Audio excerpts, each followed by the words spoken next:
ఓం శ్రీ గురుభ్యో నమః. డిసెంబర్ 28, 2016 బుధవారం. సౌమ్యవాసరే. శ్రీ దుర్మికనామ సంవత్సరం దక్షిణాయనం. హేమంత ఋతువు. మార్గశిర మాసం. బహుళపక్షం. తిథి చతుర్దశి. ఉదయం 10:17 తదితర అమావాస్య. నక్షత్రం జ్యేష్ఠ. ఉదయం 9:19 తదుపరి మూల. యోగం గండం. ఉదయం 10:55 తదుపరి వృద్ధి.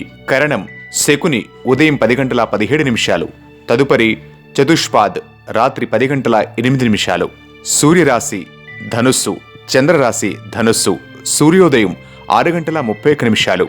సూర్యాస్తమయం 5:29. రాహుకాలం మధ్యాహ్నం 12 గంటల నుంచి 1:30 వరకు. యమగండం ఉదయం 7:30 నుంచి 9 గంటల మధ్య. వర్జ్యం సాయంత్రం 6:03 నుంచి 7:48 వరకు. దుర్ముహూర్తం ఉదయం 11:39 నుండి 12:22 వరకు. అమృతకాలం లేదు.